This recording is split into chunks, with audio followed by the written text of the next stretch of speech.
नमस्कार। प्रवासी भारतीय साहित्यकारों की अगली पीढ़ी के संदर्भ में संवाद श्रृंखला की 8वीं कड़ी में आज हम डॉक्टर आरती गोयल, जो प्राध्यापक हैं, प्रवासी साहित्यकार हैं और विगत दिनों विश्व रंग की दुबई की कोऑर्डिनेटर, कंट्री कोऑर्डिनेटर थीं और बहुत अच्छी कवयित्री हैं। उनके दोनों बच्चे अनिरुद्ध और अपूर्वा से हम बात करेंगे। ये अपूर्वा और अनिरुद्ध जो है जब 2 साल और 6 साल के थे तब दुबई पहुंच गए थे। ये दिल्ली में इनकी पैदाइश है। अनिरुद्ध जी 22 साल के हैं, सीए की तैयारी कर रहे हैं और दिल्ली यूनिवर्सिटी से आपने बीकॉम किया है। अपूर्वा ने केमिकल इंजीनियरिंग में डिग्री उपाधि प्राप्त की और अभी फिलहाल मेरीलैंड यूनिवर्सिटी से मास्टर की डिग्री कर रही हैं। मेरीलैंड यूएस में अभी हैं इस समय। अनिरुद्ध जी बेंगलोर में हैं और ये बड़ा सौभाग्य का अवसर है कि हमें इस पीढ़ी से सीधा संवाद करने का मौका मिल रहा है। तो आप दोनों का बहुत बहुत स्वागत है, अनिरुद्ध और अपूर्वा। मैं बात शुरू करूं उससे पहले मुझे ऐसा लगता है कि कभी आप लोगों को ऐसा नहीं लगा कि आप भारत से बहुत ज्यादा दूर हैं, तो इस बारे में क्या कहेंगे? अपूर्वा, आपसे शुरू करते हैं। तो ये तो आपने एकदम सही कहा क्योंकि ज़्यादातर हम मतलब पैदा तो हम भारत में ही हुए थे, हमारे सारे रिश्तेदार वहीं पे ही हैं, तो हम मतलब काफ़ी उनसे बातें भी करते हैं, उनसे टच में भी रहते हैं, उनको कॉल भी करते हैं। तो मतलब याद तो ज़रूर आती है घूमने की, भारत में उन सबसे मिलने की, साल में एक बार ही मिल पाते हैं। बट मतलब जैसे हमारी अपब्रिंगिंग है और सब मतलब भारत से ही रिलेटेड है। सारे फेस्टिवल्स जो हम सेलिब्रेट करते हैं, जैसे हम बात करते हैं, तौर तरीके जो मम्मी पापा हमें सिखाते हैं, वो सब लाइक भारत से जुड़े हुए हैं। जो हम मीडिया देखते हैं, न्यूज़ देखते हैं, सब वहीं की ही बातें हम करते हैं रोज। तो ऐसा हमें ज़्यादा लगता नहीं है कि हमें रुक के याद करना पड़ेगा भारत, मतलब अ, वो ऐसा नॉर्मल जैसा है, हम रोज ही करते हैं। तो बेसिकली यही है कि पर इन जनरल भी भारत की काफ़ी याद आती रहती है।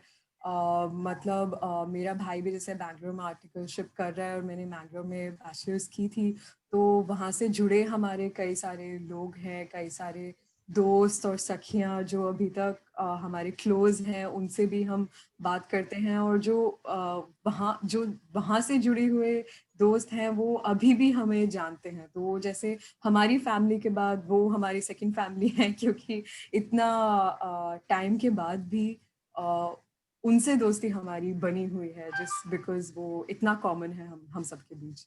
तो और इवन हमारे रिश्तेदारों से हम अभी भी बहुत बात करते हैं, जैसे हमारी बुआ जी हैं, ताऊ जी हैं, हमारे मामा जी हैं। तो वो सब जब बचपन से हम हमें बहुत प्यार करते थे, और जब भी हम घर जाते थे तो ऐसे पूरा मतलब बहुत लाड प्यार से हमें वेलकम करते थे। इतना लाइक बुआ जी तो रोज हमारे लिए खाना बनाती, रोज पूछती बेटा कुछ और खाओगे, बेटा एक और रोटी खा लो, एक और मतलब हमें आदत भी नहीं थी इतने प्यार की तो मतलब रिश्तेदार और सास तो हमें बहुत अच्छा लगता था। हम्म। तो और जैसे हमारी ताई जी थी, वो ऐसे वो जवे तोड़ती थी ऐसे अपने स्टाइल में, और मैं और मेरी बहन अदिति हम उनको ऐसे सीखने की कोशिश करते थे कि अच्छा हम भी जवे तोड़ेंगे तो वो सारी चीज़ें बहुत क्यूट लगती हैं, बहुत याद भी आती हैं। वो हमारे जो सारे कजिन्स हैं, जो भाई बहन हैं, हम बहुत गेम्स भी खेलते थे, पतंग उड़ाते थे, स्टापू खेलते थे, कैरम बोर्ड खेलते थे, तो पता नहीं क्या क्या चीजें। और जैसे ही लाइट जाती थी, फिर ऐसे वो कभी कभी भूतिया कहानियां एक दूसरे को सुनाते थे, ऐसे डराते थे। तो वो सारी चीजें हमेशा याद रहती हैं, और जब भी हम उनसे बात करते हैं तो हम उन्हीं चीजों के बारे में उनसे मजाक करते हैं आज भी। बहुत बढ़िया। तो तो काफी याद आता जैसे एक चीज और भी मुझे अभी अचानक याद आई कि ये जो कोरोना काल है, इस कोरोना काल ने पूरी दुनिया को लगभग इतना करीब ला दिया है, तो कि लगातार जो है हम संवाद कर रहे हैं, बातचीत कर रहे हैं। तो आपको क्या लगता है कि इसने परिवारों को और ज़्यादा जोड़ दिया है? वैसे ये बात आपकी मतलब काफ़ी हद तक सही है। जैसे हमें याद और ज़्यादा आती है अपने पेरेंट्स की, क्योंकि वैसे तो हम हर साल मिलते ही थे, बट ऐसा था कि हर साल मौका है जाने का। बट अभी कोरोना के टाइम पे ऐसा वो रिस्ट्रिक्शन सा हो जाता है, तो फिर उसमें और ज़्यादा याद आती है कि अभी विंटर ब्रेक में मैं हमेशा घर जाती थी, इस विंटर ब्रेक में मैं नहीं जा पाई। तो फिर मैं रोज ऐसे मम्मी की याद में मम्मी का फेवरेट खाना मैं बनाती थी घर पे और कोशिश करती थी कि काश लाइक सेम टेस्ट आ जाए, यू नो लाइक बैंगन का भरता और वो लाइक शिमला मिर्च भरमा वो सारी चीजें ऐसे घर पे बनाती थी पटेल से जाके तो डेफिनेटली और ऐसा डेफिनेटली फील होता है। और मम्मी पापा खुद उन उन दोनों की तरफ भी उनको बहुत फील होता है कि अभी वो कम मिल पाते हैं, तो वो ऐसे जब वो शाम को वॉक पे जाते हैं तो वो साथ मिलके वॉक पे जाते हैं और वो ऐसे जूम यू नो टो टॉक पे बात करते हुए वॉक पे जाते हैं कि हाँ और बताओ क्या था दिन तुम्हारा, तुम बताओ क्या था दिन तुम्हारा, तो ऐसे करके। और इवन अपने रिलेटिव से भी ऐसा ही है, मतलब 2 हफ्ते में एक बार तो हम कर ही लेते हैं बात। हुँ। अब मैं अपूर्व अनिरुद्ध से मेरा एक सवाल है कि आपका जो बचपन है वो दुबई में बीता है और अभी आप बैंगलोर में रह रहे हैं। जी आपको सर। कुछ क्या फ़र्क लगता है दुबई में और बैंगलोर के संदर्भ में? सर मैं बताऊँ कि हमारा पालना-पोसना पूरा दुबई में बीता है, 2 साल की उम्र से हम दुबई में रहे हैं। तो दुबई अपना घर जैसा लगता है इस पॉइंट पे। हम जब एक घर में 10 या 12 साल रह जाते हैं, तो वो ही अपना घर घर सा लगता है। लेकिन जब भी हम वापस आते हैं तो जितना प्यार और जितना लाड और जितना स्वागत हमारे परिवार करते हैं, हमारे ताऊ जी, चाचा जी हमेशा हमें बहुत अपने अपने ही बच्चों की तरह पालते हैं और उतना प्यार दिखाते हैं जितना हम कभी मतलब माँग भी नहीं सकते। हम उससे ज़्यादा भी देते हैं। तो वो चीज़ कभी दुबई में नहीं मिलती। दुबई में हमेशा हमारा घर रहता है, हमारे दोस्त चाहे वहाँ रह सकते हैं, लेकिन हमारा परिवार जब बड़ा परिवार तो अगर दिल्ली में जब रहता है तो दुबई और दिल्ली में वो सबसे ज़्यादा फ़र्क रहता है। मतलब हमारे रिश्तेदार कम है दुबई में, सिर्फ मम्मी पापा ही हैं हमारे, तो वो अपने सिर्फ वो ही हैं। तो वो भाई बहनों वाली फीलिंग, भाई बहन भी हम दोनों ही हैं एक दूसरे के लिए सिर्फ, तो अच्छा, वो फैमिली वो फील। घर भरी हुई रहने वाली फ़ीलिंग जो है वो दुबई में नहीं आती। हाँ, हाँ। यहाँ यहाँ एक चीज़ मुझे अभी ये ध्यान आया कि आप लोग दुबई में हैं तो आपको अरबी आती है? हाँ, हमने सीखी हुई है स्कूल में, तो थोड़ी बहुत आती है। जैसे अगर लिखी हुई है तो हम पढ़ ज़रूर सकते हैं। तो जैसे लेबलिंग है कुछ, तो जैसे पुलिस की गाड़ी पे शुर्ती लिखा हुआ है, या जैसे डायरेक्शंस पे हिंदी इंग्लिश में भी लिखा हुआ है और मतलब अरबिक की लिपि में भी लिखा हुआ है, तो वो हम पढ़ सकते हैं, थोड़ा बहुत समझ भी सकते हैं।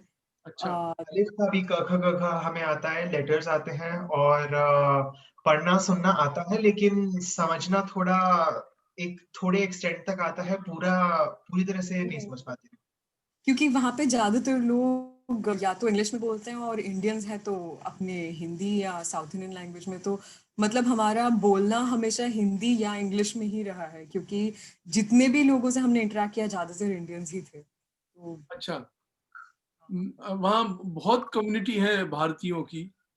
जी सर, बहुत बहुत बिल्कुल। ज़्यादा मतलब इवन जब हमारे कज़न ब्रदर दुबई घूमने आए थे, तो वो एयरपोर्ट पे ही खड़े थे और एयरपोर्ट पे खड़े-खड़े बोल रहे थे कि मुझे ऐसा लग ही नहीं रहा कि मैं दूसरी कंट्री में हूँ, मुझे ऐसा लग रहा है कि मैं इंडिया की कोई सिटी में हूँ क्योंकि वो जहाँ देखते हैं उनको ऐसे लाइक इंडियन चेहरे ही नज़र आते हैं। तो हुँ, हुँ, हुँ। अगर स्टैटिस्टिक्स का लगाएँ तो सर दुबई में करीबन 70% फॉरेनर्स रहते हैं, एक्सपैट्स और उस 70% में से मेजॉरिटी मतलब अराउंड 3/4 इंडियंस रहते हैं। हुँ, तो करीबन आधी पॉपुलेशन इंडियंस की ही हो गई। हुँ। हाँ, ये बात बिल्कुल सही कही आपने। अच्छा, अब एक चीज़ और है, मेरा जो अगला सवाल है कि भारतीय संस्कृति और भाषाओं को आप कैसे देखते हैं? उन दोनों को आपका क्या नज़रिया है? तो भारतीय संस्कृति तो मतलब जहाँ तक हम जानते हैं, जहाँ तक हमने देखा है, सुना है, जाना है, मतलब इन जनरल बहुत रंग बिरंगी, लाइक बहुत विभिन्नता है, लाइक अगर तुम और कंट्री से कंपेयर करो, यूएस से ही कंपेयर कर लो या यूएई से ही कंपेयर कर लो, मतलब इतनी वैरायटी और कहीं नहीं मिलेगी जितनी हमें लाइक इंडिया में ही मिल जाती है। तो जैसे हम दुबई में रह के हमारे दोस्त जैसे साउथ इंडिया से हैं, डिफरेंट रिलीजन से हैं, डिफरेंट लैंग्वेजेस स्पीक करते हैं, तो वी आर मोर इन मतलब हम उनके भी कल्चर से ज़्यादा टच में हैं। मतलब नॉट ओनली नॉर्थ इंडिया के कल्चर से हम गुजराती दोस्तों के भी उनके साथ भी फेस्टिवल सेलिब्रेट करते हैं। गणेश चतुर्थी भी हमने मनाई हुई है। जब हम मैंगलोर में थे तो ओणम भी सेलिब्रेट किया हुआ है। तो ये सारी चीज़ें एक्सपीरियंस करके हमें अच्छा भी लगता है, यादें भी बहुत अच्छी जुड़ी होती हैं और संस्कृति के साथ ऐसे रिस्पेक्ट भी बन जाती है कि मतलब कि गर्व है हमें कि इतना कुछ है हमारे कंट्री से हमें लेने के लिए। तो तो भाषा का महत्वपूर्ण स्थान है, आपको ऐसा लगता है? और खास तौर से आपकी जो मातृभाषा है, आपके माता पिता जो भाषा बोलते हैं, जैसे आप हिंदी इतने अच्छे से संवाद कर रहे हैं, तो ये इसका बड़ा योगदान आप मानते हैं इस बात को? ज़रूर मतलब डेफ़िनेटली उससे हमें मतलब फ़ायदा भी बहुत होता है। जैसे घर पे तो हम हमेशा ही लाइक हिंदी ही बोलते थे। तो चाहे हम स्कूल में जैसे दोस्त हैं, जिस भाषा में वो हमसे बात कर सकते हैं, उसी भाषा में बात करते थे। लेकिन घर पे तो हमेशा ही हमने हिंदी बोली है और मतलब यहाँ पे भी आके वो फ़र्क हम महसूस कर सकते हैं। जैसे अगर कोई है दोस्त या मतलब क्लासमेट है या कोई भी है, जैसे उबर ड्राइवर भी है, और अगर वो हिंदी या उर्दू समझते हैं तो मतलब जल्द से वो जो कनेक्शन जो एस्टैब्लिश होता है उनके साथ, वो एकदम ज़बरदस्त होता है। और जो रिस्पेक्ट हम कन्वे कर पाते हैं, जैसे हम आप बोल के तुम बोल के, वो मतलब पूरा उनका सादर उनको एकदम पता चल जाता है, जो इंग्लिश में कभी हम कम्युनिकेट डायरेक्टली नहीं कर पाते। तो मतलब हिंदी भाषा में ऑप्शंस ज़्यादा हैं कि अपनी फीलिंग्स कम्युनिकेट करो, मतलब औरों की रिस्पेक्ट करो। जो हमें सिखाया गया है वो हम काफ़ी आसानी से और इजीली इम्प्लीमेंट भी कर सकते हैं। तो डेफिनेटली उसका योगदान काफ़ी अच्छा है। अनिरुद्ध, मुझे एक चीज मैं ये जानना चाहता हूँ आपसे, जैसे अभी आप बैंगलोर में रहते हैं, तो जाहिर है कि बैंगलोर में जो है कन्नड़ भाषी वो राज्य है। जी। तो आपको क्या लगता है कि हिंदी के अलावा अगर आपको दीगर भारतीय भाषाएं भी आती हैं, तो इस बात को आप किस नज़र से देखते हैं? सर, इससे कोई बढ़िया बात हो नहीं सकती सर, क्योंकि जैसे दीदी ने बोला, हमारे पूरे देश में इतने सारे कल्चर हैं, इतनी सारी भाषाएँ बोली जाती हैं कि कोई 2 जगह अगर हम इंडिया में ही 2-2 अलग-अलग जगह में जाएँ, तो इतना डिफ़रेंस दिखता है, इतना फ़र्क दिखता है कि इंसान देख के पहचान सकता है कि हाँ, जैसे जगह ही अलग हो गई। तो अगर आप भारतीय भाषाओं को 1 से ज़्यादा बोल सकते हैं, 2 या 3 बोल सकते हैं, तो उससे आपको फ़ायदा ही होता है। जैसे यहाँ जाके अगर मैं कहीं बाहर जाऊँ, तो हिंदी बोलने वाले फिर भी कम मिलते हैं, लेकिन कन्नड़ा बोलने वाले बहुत सारे होते हैं, यहाँ सभी कन्नड़ा बोल सकते हैं। तो अगर तुम कन्नड़ा खुद बोल पाते हो, तो तुम्हारी उनकी एक्सेप्टेंस बढ़ती है, तो उनके नज़रों में, और एकदम आप बहुत आराम से कम्युनिकेट कर पाते हो, बोल पाते हो कि आप चाहते क्या हो और क्या करना चाहते हो। हम्म। हाँ, ये बिल्कुल सही कहा। अच्छा, यही बात, जैसे अभी आप मैरीलैंड में हैं, तो वहाँ आपको कितनी तरह की संस्कृतियाँ दिखाई देती हैं? तो जैसे सर हमारा पूरा जो कैंपस है उस वो जैसे इंडियंस एक जगह पे रहते हैं और नेशनैलिटीज़ दूसरी जगह पे रहती हैं। तो जैसे हमारी पूरी बिल्डिंग में आसपास सब मतलब हर जगह से आए हुए इंडियंस ही हैं। तो जैसे बॉम्बे से लोग हैं, कर्नाटका से लोग हैं, केरला से लोग हैं। तो उन सब से हम बातें करते हैं, उन सबके कल्चर में भी डूब जाते हैं। जो आर्ट्स के तौर तरीकों में वो घुसते हैं, उनसे हमें उनके बारे में भी पता चलता है। तो उससे फिर हमारा भी मतलब जैसे एक्सपीरियंस बढ़ता है, हमें और समझ में आता है कि मतलब अलग-अलग लोग कहाँ-कहाँ से आते हैं और क्या-क्या सीखते हैं। और जैसे हर एक की मतलब पर्सनैलिटी का भी गहराई से पता चलता है उनके बारे में कि उनके तौर तरीके कैसे हैं। किसी को पोलाइट तरीके से बात करना ज़्यादा अच्छा लगता है, मतलब जिस स्टेट से वो आए हैं उस पे डिपेंड करता है। किसी को मतलब साफ सच बताना एकदम सबसे बेस्ट लगता है कि मैं सच पे फोकस करूंगी और ऐसे छुपा छुपा के नहीं बताऊँ। तो मतलब सबको अलग अलग तरीके से सबका अप्रिशिएशन करना आ जाता है कि मतलब इनकी ये क्वालिटी है, इनकी ये क्वालिटी है, यहाँ से मैं ये ले सकती हूँ, यहाँ से ये ले सकती हूँ। तो उस तरीके से बहुत अच्छा लगता है। मुझे एक और बात अभी याद आई, मतलब बड़ी महत्वपूर्ण बात है ये, कि जैसे अभी आपने बताया कि आप जिस अपार्टमेंट में रहते हैं, वहाँ भारत के बहुत सारे इलाकों से लोग हैं। मतलब वहाँ मुंबई से मराठी हो सकते हैं, गुजराती, तमिल, तेलुगु, कन्नड़ हो सकते हैं। तो ये बड़ी रोचक संभावना नहीं दिखाई देती है कि जैसे हम दूसरी भाषियों से बात करने के लिए अंग्रेजी एक माध्यम हो जाता है ना? तो अगर सारे भारतीय कहीं एक जगह हैं तो क्या ये संभव है, या इसकी संभावना आपको कितनी लगती है कि वो आपस में संपर्क के तौर पे हिंदी में बात करें? जैसे एक कन्नड़ जो है वो एक मलयाली से बात करेगा तो बजाय अंग्रेजी में करने के वो हिंदी में बात करे। इस बात को आपको कितनी संभावना लगती है? थोड़ी सी कम लगती है। जैसे इन मतलब ऐसा मैं ज़रूर कह सकती हूँ कि हिंदी सबको समझ में आती है। जैसे मतलब बात करते-करते मेरे मुँह से भी हिंदी निकल ही जाती है, तो सबको समझ में आ जाती है। ऐसा नहीं है कि कोई बोलता है कि क्या तुमने क्या बोला? ऐसा कभी नहीं होता। तो कोई बोले तो हर कोई समझता है। बट मतलब ये तो मुझे पता है कि जैसे नॉर्थ इंडियंस और साउथ इंडियंस एक जगह मिलते हैं, तो हम हर हर लैंग्वेज के बारे में बात करते हैं और कभी हिंदी में भी बात करते हैं, तो आसानी से फ्लो हो जाता है। बट इसका मुझे नहीं पता कि अगर तमिलियन और मलयाली और लाइक कन्नडिगा कोई मिलके बात करे तो वो हिंदी में बात करेंगे, उसका तो मैं कुछ बोल नहीं सकती। सर इसमें मैं अगर ये थोड़ा जोड़ना चाहूँगा कि एक्चुअली हमारे स्कूल में भी इंडिया में हर जगह स्कूल में एक्चुअली इंग्लिश पहले पढ़ाई जाती है।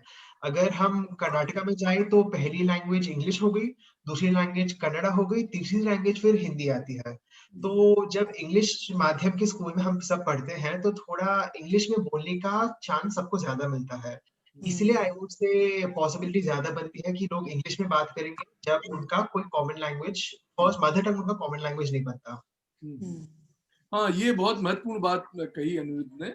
लेकिन जैसे हम अपने, जैसे आप अमेरिका में हैं या कनाडा में हैं या और कहीं दूसरी जगह ऑस्ट्रेलिया में हैं, तो भारतीय के तौर पे जो आपकी जो एक पहचान है, आपकी जो भाई, तो जैसे कोई अमेरिका में कोई चीन का है, तो चीन मतलब वहां भी बहुत विविधता है भाषा की, संस्कृति की, बिल्कुल। तमाम सारी। लेकिन बाहर वहां अमेरिका में तो वो एक चीनी के तौर पे उनकी पहचान है, तो जाहिर है कि वो अपनी भाषा में बात करते हैं। उसी तरह से क्या भारतीय होने के संदर्भ में भी अपनी एक पहचान जो है, तो उसमें भाषा बहुत महत्वपूर्ण अदा करती है। बिल्कुल सर। वो तो है ही। मतलब बात उसमें क्या है कि मतलब जहाँ तक हमने देखा है कि जब भी हम इंडिया से बाहर जाते हैं तो बाहर के लोग इन जनरल इंडियंस को बहुत सम्मान देते हैं। मतलब जब भी हम जैसे मैं और मेरे भाई अपने पेरेंट्स के साथ टूर्स पर भी गए हैं, तो जहाँ ज़्यादातर जो भी टूर गाइड है या जिस भी फॉरेनर से हमारी बातचीत होती है, पहले वो हमें मिलके नमस्ते बोलते हैं क्योंकि वो शब्द वो जानते हैं कि ठीक है इंडियन है तो उनको नमस्ते पता होगा। फिर मतलब काफ़ी हद तक मेरे पापा और मम्मी और हम सब काफ़ी कॉन्वर्जेशंस में भी घुस जाते हैं कि बातचीत में कि अच्छा आपकी कंट्री में कैसा होता है, हमारी कंट्री में ऐसा होता है। आपकी लैंग्वेज में शब्द को क्या बोलते हैं, हमारी लैंग्वेज में शब्द को ऐसा बोलते हैं। और जैसे काफ़ी फॉरेनर्स हम अपनी बातें भी कराते हैं। तो जैसे हम जॉर्जिया में गए थे, शायद तिबिलिसी में ही थे, तो एक टूर गाइड थी जिसकी जो बता रही थी अपनी बात कि उनकी बेटी बॉलीवुड मूवीज देखती है, दीपिका पादुकोण की मूवीज देखती है और वो साड़ी पहन पहन पहन के उसको अच्छा लगता है। तो वो चूड़ियाँ भी खरीद के लाई थी और वो वो ट्राई भी करती है। और ऐसे ही हम किसी फॉरेनर वेडिंग के पास से हम जा रहे थे और हमने देखा कि कोई एक लेडी है जो मतलब दिखने में ऐसे इंडियन नहीं लग रही थी, तो फॉरेनर ही होंगी। और उन्होंने बहुत चमकीली और सुंदर साड़ी पहन रखी थी, तो हम उनसे बात कर रहे थे कि अच्छा आपको कहाँ से पता चला, और मतलब ये कलर बहुत अच्छा लग रहा है आप पे, और ऐसे करके। तो इन जनरल बहुत फ्रेंडली एटमॉस्फेयर फील होता है। और हमें भी बहुत मज़ा आता है क्योंकि हमें हमें भी बहुत लाइक गर्व फील होता है, हम उसी कल्चर में बड़े हुए हैं। तो मेरी एक दोस्त है जो इंडियन अमेरिकन है, तो उसको ज़्यादा पता नहीं है सूट खरीदने के बारे में। तो उसने खरीदा होगा यूएस से ही, वो इतना अच्छा नहीं था। तो उसके लिए जब मैं घर गई तो मैं उसके लिए लेके आई कि तू ये पहन, ये उसके लिए उस पे बहुत अच्छा जचेगा। और नेक्स्ट टाइम जब हम दिवाली सेलिब्रेट करेंगे तो वो पहन के आ सकती है। तो ऐसे करके हमारी काफ़ी बातें होती रहती हैं। फिर हम जिसको भी हम जानते हैं उसको हम बताते ही रहते हैं कि हमारा घर कैसा है, हमारे दोस्त कैसे थे, हमने क्या जाना, लाइफ में क्या सीखा, ये सब हम बताते ही रहते हैं। हाँ। अब मैं बातचीत को थोड़ा दूसरी तरफ ले चलता हूँ। आपकी मम्मी जो है इतनी हिंदी की प्रवासी साहित्यकारों में बड़ा नाम है उनका। अभी रिसेंटली एक उपन्यास भी आया है और कविताएं बहुत अच्छी करती हैं। तो आपको कैसा लगता है आपकी माँ को एक साहित्यकार के तौर पर देखने में? जी, बहुत ऐसा गर्व फ़ील होता है क्योंकि हम मतलब हम मम्मी के साथ ही थे जब उन्होंने शुरू किया इस जगह पे ऐसे कदम रखना। तो शुरू-शुरू में उनको मतलब थोड़ी वो नर्वसनेस भी होती थी और शुरू-शुरू में उनको लगता था, जैसे उन्होंने अपनी पहली कविता ऑनलाइन जब छापी थी, पब्लिश करी थी, तो वो रोज़ देखती रहती थी कि अरे! कितने लोगों ने लाइक किया, कितने लोगों को पसंद आया कि नहीं, किसी ने कमेंट किया कि नहीं, कि उनको कैसा लगा, कोई करेक्शन दे मुझे, कोई बताए कि कि इसको मैं और इम्प्रूव कैसे कर सकती हूँ। तो ऐसा उनको मतलब देखते देखते ही हम उनके साथ ही थे। तो अभी तो काफ़ी गर्व फ़ील होता है कि अभी उनको ऐसा कुछ नहीं, अभी वो ऐसे एक के बाद एक ऐसे किताबें कविताएँ ऐसे छापती रहती हैं और हमें भी बताती रहती है कि हाँ, ये वाला चैप्टर पढ़ो, बताओ क्या है इसमें, क्या लिख सकती हूँ। और ये मैंने पब्लिश करी है, इसको तुम शेयर करो अपने दोस्तों से, ऐसे कर करके।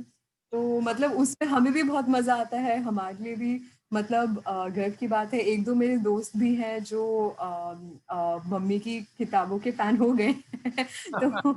तो उस हिसाब से खुद को अच्छा भी लगता है। जैसे फ़ेसबुक पे भी हम काफ़ी उनकी हेल्प करते थे, तो उनको पोस्ट करने में, और फिर अपने अकाउंट पे भी पोस्ट करती थी कि देखो मेरी मम्मी ने एक कविता लिखी है, इसको जाके पढ़ो। यहाँ पे तो बहुत मज़ा आता है। और इनफैक्ट जैसे पापा भी हैं, तो पापा ने भी हमेशा से बहुत सपोर्ट किया है। इवन जब मम्मी ने मास्टर्स इंग्लिश में की थी, तो वो स्कूल में पढ़ाते-पढ़ाते उन्होंने मास्टर्स हिंदी में फिर से की। तो वो भी लॉन्ग डिस्टेंस के थ्रू। तो उस टाइम पे उनको लगता था कि हाय मैं कैसे करूँगी, और पापा ने भी बहुत सपोर्ट किया। और हम भी उनके साथ हल्का-सा मज़ाक करते थे कि मम्मी हमारी नाक मत कटाना। तो जैसे पेरेंट्स हमें बोलते थे, हम भी बोलते हैं मम्मी अच्छे मार्क्स लाना। तो मतलब, और उसमें अच्छा भी लगता था, जैसे मम्मी प्रेमचंद की कहानियाँ पढ़ती थीं, तो वो हमें भी बताती थीं कि प्रेमचंद ऐसा था, वो मतलब फ्रीडम फाइटर ही था वो अपने तरीके से। चाहे वो लिटरेचर में था, बट काफ़ी उसके अपने टाइम के हिसाब से वो काफ़ी आगे सोचते थे। और उनकी कहानियाँ जो उनको छू गई, उनके बारे में बताती थी। और पापा तो ऑल्दो पापा ने सिर्फ सीए की पढ़ाई की है, लेकिन अगर पापा किसी दिन सीए छोड़ दें तो वो भी 10-12 बुक्स तो छाप ही सकते हैं। क्योंकि उनको भी बहुत ज्ञान है, बहुत ज्ञान है उनको, लाइक कविताओं के बारे में। निराला की कविताएं वो ऐसे सुनाते हैं कभी बैठ के। और मम्मी किसी कविता का नाम भी बोल देती हैं, तो वो पूरी कविता पापा सुनाने बैठ जाते हैं कि हाँ मेरे को याद है, ऐसा मैंने पढ़ा था। तो अनिरुद्ध, आपने मम्मी की कविताएं या कहानियों के बारे में आपने कितनी पढ़ी हैं? कुछ कहिए इस बारे में। सर जी, कविता और कहानियाँ हम शुरू-शुरू में पढ़ते थे। अभी थोड़ा जॉब लगने के साथ और पढ़ाई के साथ समय थोड़ा कम मिलता है। लेकिन शुरू-शुरू में बिल्कुल पढ़ते थे, और इस टाइम पे मम्मी की बिल्कुल जब भी उन्हें मदद चाहिए, कोई भी चीज़ ट्रांसलेट करने में या एडिट करने में, कोई शब्द का प्रॉपर ट्रांसलेशन या कोई किसी भी हेल्प में, तो हम हमेशा वही रहते हैं कि किसी भी टाइम पे हम फ़ोन पे मदद कर सकते हैं, किसी भी तरह से असिस्ट कर सकते हैं हम। और सर बिल्कुल, अभी दोस्तों को बताएँ तो बहुत गर्व लगता है कि दोस्तों को बताने में कि मेरी मम्मी लेखक है। वो हिंदी में 3 पुस्तक छाप चुकी हैं और कवयित्री है। कहानियाँ के अलावा वो पोएम्स भी छाप चुकी हम्म। अच्छा, और आपके जीवन में कभी अगर ऐसा मौका लगा कि कुछ सृजन करना है तो क्या संभावना लगती है? कविता लिखेंगे, कहानी लिखेंगे? सर, कहाँ कविता लिखना मुझे थोड़ा ज़्यादा मुश्किल लगता है, इसीलिए मम्मी जब क कभी मतलब कविता लिखती है, वो मुझे और गर्व आता है। कहानी फिर भी लिखना ज़्यादा आसान लगता है मुझे। आपको? अपूर्वा जी? हाँ जी, वो मतलब मैं वो पुरु एक्चुअली हमारे मम्मी-पापा पे ही गया है, तो वो काफ़ी कहानियाँ पढ़ता है, तो उसको प्लॉट्स में वो बहुत ज़बरदस्त एडवाइस करता है मम्मी को। मुझे याद है कि मम्मी अपनी कहानियाँ पढ़ती थी और पुरु बोलता था कि यहाँ पे ये हो रहा है, तो एंड में जाके ऐसा होना चाहिए, ऐसा हो सकता है। तो वो मुझे ऐसा याद है, तो मैंने बता दिया। हुँ, तो मतलब मेरा क्या है कि कहानियाँ तो मैं इतना नहीं कर पाती, लेकिन शायरी और कविताओं में मेरा इंटरेस्ट बहुत है। तो जैसे काफ़ी जैसे यूट्यूब चैनल्स भी हैं जिसमें वो इंडियंस काफ़ी सारे आके स्टेज पे अपने बारे में बात करते हैं, अपने ऊपर कविता लिखते हैं, तो मैं उनको सुनती रहती हूँ। ऐसा मैंने कभी लिखा तो नहीं, बट जैसे 1-2 बार ऐसा हुआ था, जैसे एग्ज़ाम के टाइम पे, एग्ज़ाम से पहले थोड़ा मोटिवेशन चाहिए था ज़बरदस्त, तो उस टाइम पे मैंने इंग्लिश में लिखा था, क्योंकि जैसे हम साइंस की बातें करते हैं, तो साइंस हमने हमेशा इंग्लिश में ही पढ़ी हुई है। तो उसके बारे में जैसे कुछ लिखना था, तो फिर वो इंग्लिश में ही आया, लेकिन डेफ़िनिटली आगे जाकर अगर कुछ ऐसी लाइक भावनाएँ आई या ऐसा कुछ समाज के बारे में या पता नहीं खुद के बारे में ऐसा कुछ लिखने का मन किया, तो 100% इतनी पोएम्स सुनी हुई हैं कि मैं डेफ़िनिटली हिंदी में ही लिखना चाहूँगी। हुँ, तो हुँ। तो आपको ऐसा लगता है। दूसरा एक और छोटा सवाल है कि जब आपको क्या लगता है आने वाले 3 या 4 दशकों में या 5 दशकों के बाद भारतीय संस्कृति और भाषा, भारतीय भाषाओं की क्या स्थिति आप अंदाज़ आपको लगता है, क्या होगी? तो एक्चुअली जैसे हम दुबई में भी हम 20 सालों से ही थे, तो जितना हमने देखा है कि शुरू-शुरू में इंडियंस के लिए कम चीज़ें उपलब्ध होती थीं, लेकिन टाइम के साथ इतनी ज़्यादा एक्सेप्टेंस बढ़ गई है इंडियंस की, भारतीयों की, कि मतलब हमें ऐसा लगता ही नहीं कि हम अलग देश में हैं, हमें ऐसा लगता है कि हम ऑलमोस्ट उधर पर ही हैं। तो जैसे पहले एक ही मंदिर होता था हमारे घर से दूर काफ़ी, वो भी, और अभी जैसे गुरुद्वारा भी खुल गया, वहाँ पे भी हम गए दुबई में। एक और टेम्पल खुल गया है, और शुरू-शुरू में ऐसे पटाखे जलाते टाइम हम थोड़ा-सा डरते थे, बट अभी क्या है कि अभी मतलब गवर्नमेंट ने भी एक्सेप्ट कर लिया है कि ठीक है, इंडियंस बहुत ज़्यादा हैं, उनको मज़ा आता है सेलिब्रेट करने में। तो उनके लिए लोकेशंस भी बनाई हुई हैं कि जहाँ पे जाके हम अपने त्योहार सेलिब्रेट कर सकते हैं। गणेश चतुर्थी के टाइम पे हम क्रीक में वो गणेश जी का विसर्जन भी कर सकते हैं। तो अ, वो सारी चीज़ें बहुत बढ़ गई हैं। इवन जो हमारे स्कूल में जो अरबिक टीचर्स थीं, उनको काफ़ी हद तक हिंदी आती थी, क्योंकि उनके सामने बैठी बाकी सारी टीचर्स हिंदी में बात करती थीं। तो मतलब जहाँ पे भी, मतलब मुझे ऐसे लगता है जहाँ पे भी हम जाते हैं, अपना सॉफ्ट पावर और अपने सोशल स्किल से अ, फैला ही देते हैं हम अपनी भाषा और अपनी संस्कृति। तो हाँ, ये महत्वपूर्ण बात है। अनिरुद्ध आप कुछ कहेंगे? जी सर, जैसे दीदी ने कहा, जैसे ओवर टाइम 10 साल के बाद, 20 साल के बाद ये देखने को आता है कि जैसे हम बड़े हुए, तो एक्सेप्टेंस थोड़ी कम थी। हमारे त्योहारों को ज़्यादा माना जाता है आजकल। जैसे दीदी ने बताया, दिवाली के दौरान इंडियंस कई जगह पे बुहेरा, कॉर्निश पे वगैरह मिलके इकट्ठे होके पटाखे जलाते हैं। तो एक्सेप्टेंस बढ़ी है दुबई में। बहुत बढ़िया। अच्छा, आप जल्दी से ये बताइए कि हिंदी में आपने और कौन से साहित्यकारों का नाम आपको याद है? किसी की कविता, कोई उपन्यास पढ़ा हो तो? अ, वो मुझे याद है कि स्कूल में कुछ हिंदी रेसिटेशन कंपटीशन था, तो उसमें हम पार्टिसिपेट भी करते थे, तो जिसमें मम्मी हमारी जज होती थी। तो उसमें एक कोई कविता थी ऐसे, वो चेतक की वीरता करके, जो राणा प्रताप के, और उसके जो घोड़ा है उसका नाम चेतक था, उसकी वीरता के ऊपर वो बहुत ज़बरदस्त कहानी, वो बहुत ज़बरदस्त कविता थी।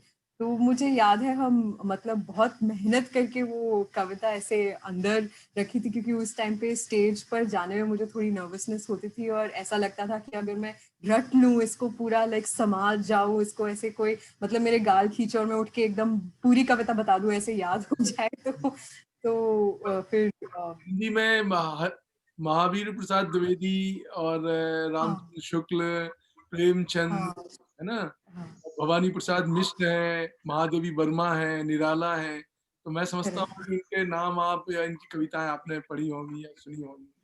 सर हमारे स्कूल टाइम में एक्चुअली ये सिलेबस में थोड़े बहुत इंक्लूडेड थे। हाँ, रहीम के दोहे हमने पढ़े हैं, महादेवी वर्मा की कहानी पढ़ी है, प्रेमचंद की बिहारी भी जी। कहानियाँ पढ़ी हैं 2-3 और उनसे ज़्यादा एक वो भी थी गिल्लू, गिल्लू भी थी, बट जी, ज़रूर भी थी। महादेवी वर्मा की भी शायद ध्यान। जी सर। ये मतलब काफ़ी कहानियाँ हैं जो ऐसे याद है हमें, उनका एसेंस भी याद है, उनकी सीख भी याद है। एक वो भी कहानी थी कि एक फूल की चाह, जो